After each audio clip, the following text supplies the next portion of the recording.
What's up, guys? I know it's been a while, but I'm gonna start sharing a little bit more here. So welcome to our 1 acre homestead.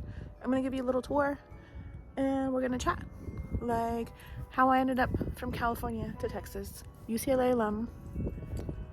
So it was shortly after COVID. My husband and I, well, we weren't married yet.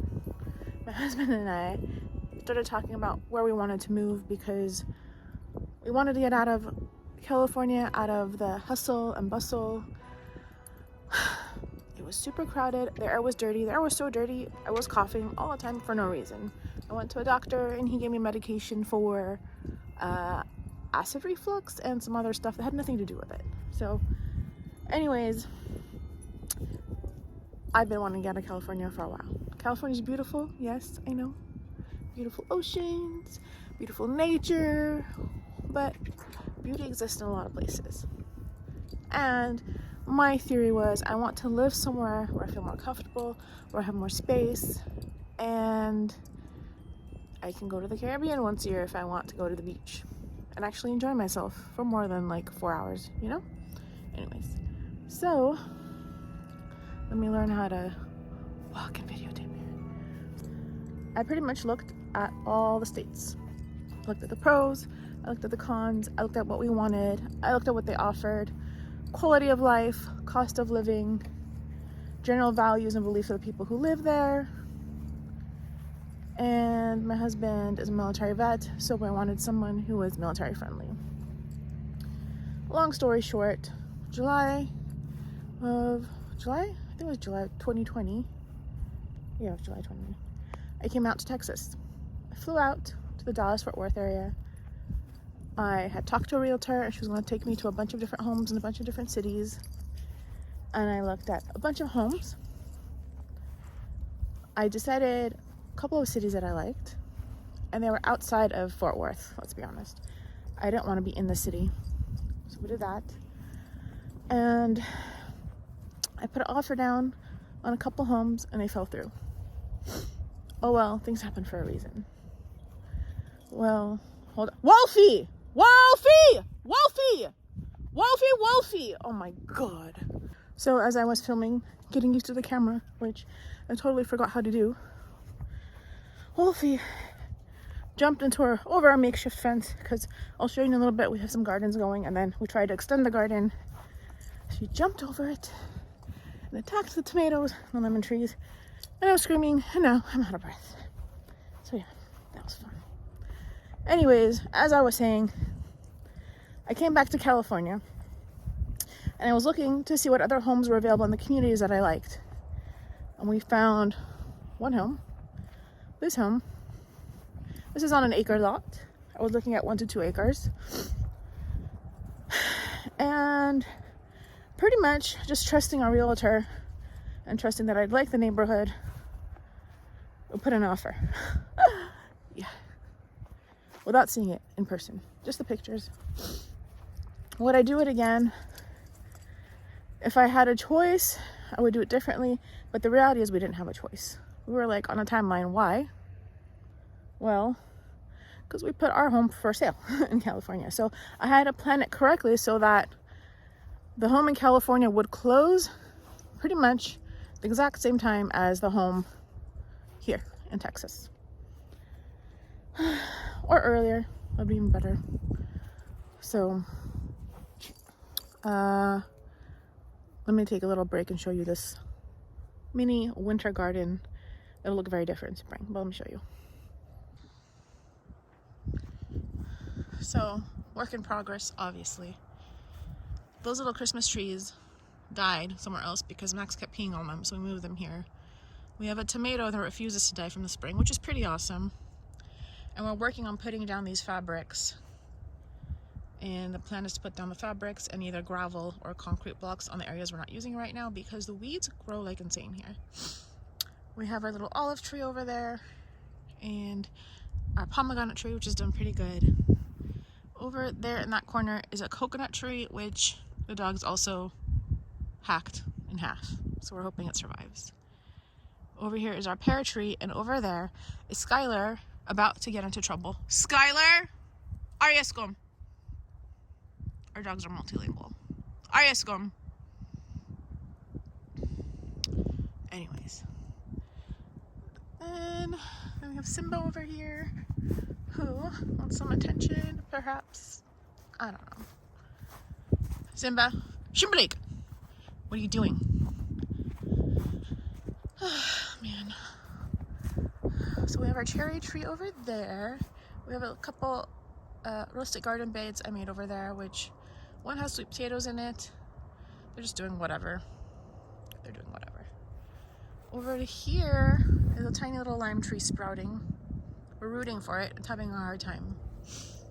Some cypress trees. Oh, so here you can see the garden used to be closed off here. So I bought more fencing and we extended it this way.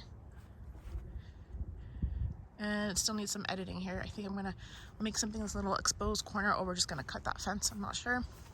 But this is our apricot tree. And then this is the temporary area I was telling you about. I ordered fencing, it's not here yet, so we're gonna have to make do.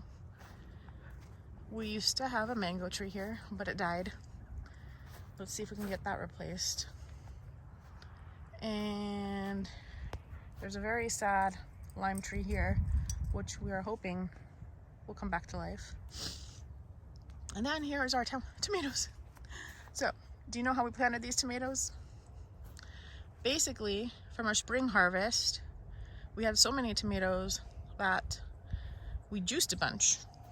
Did we? Yeah, we actually juiced it and made a gazpacho or something like that. And there were all these seeds left over. We just put the seeds in the dirt from that, and this is what happened. It's very, very beautiful, I think. Don't you think? Look at it. Definitely tomatoes here.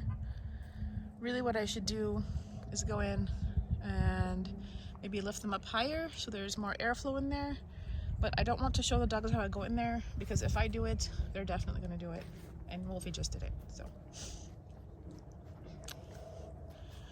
And then here is our other work in progress. It's a little farther along.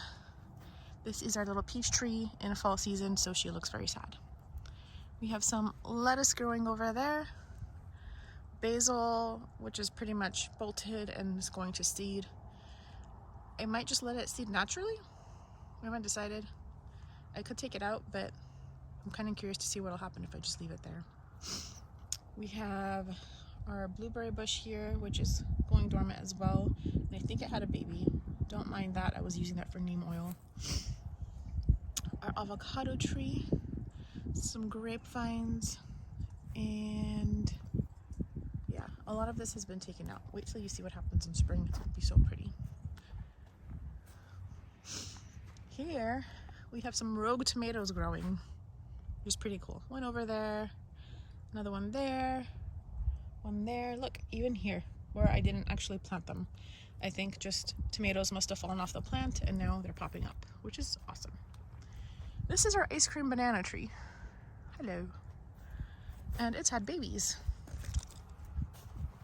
A lot of them, as you can see. This is our first time having a garden, having an acre of land, so this is all an experiment. You can learn with us, but this is pretty cool.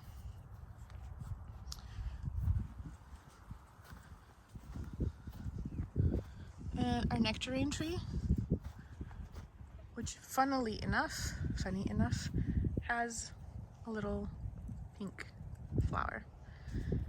I think it's confused.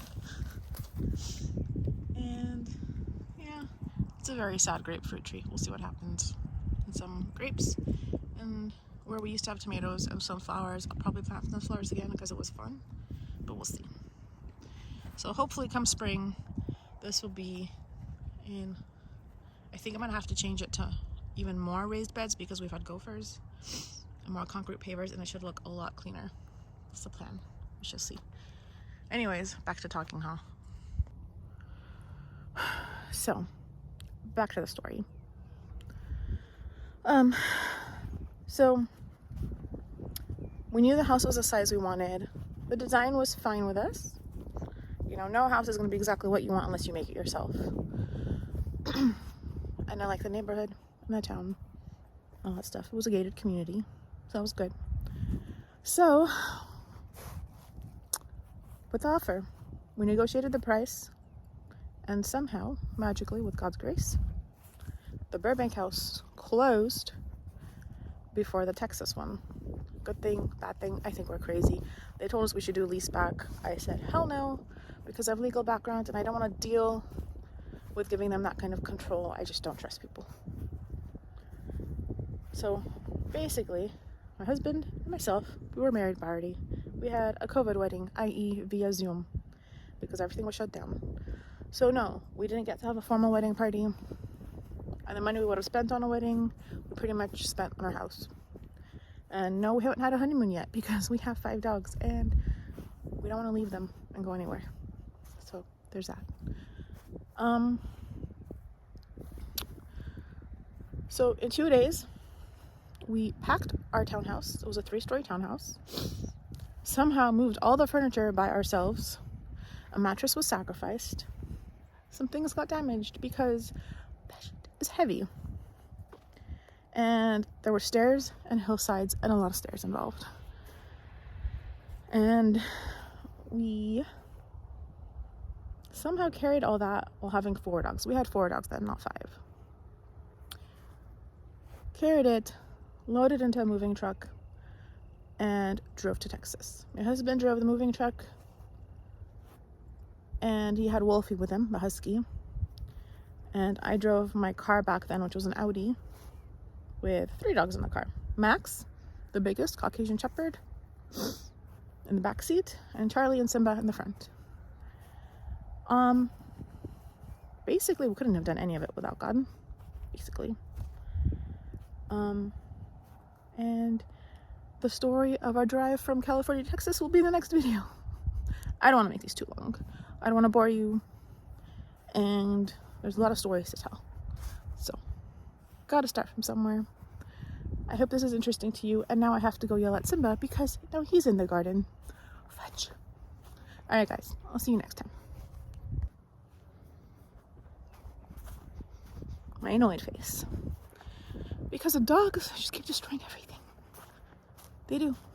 I can't even tell you why they like to eat fruit trees. I haven't shown you all of them. We have a lot. I think we have like 27 or 28 trees. And Simba is over there. Hold on. Simba! I just took him out of the garden. I had to lift him out. I don't even know how he got in there. And now he's limping because he got burrs in his feet.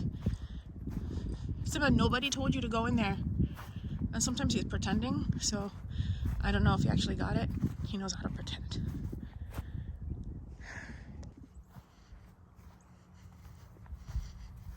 Here's Skylar, the youngest of the crew. She joined us in Texas during the blizzard with Snowmageddon in Texas in February this year.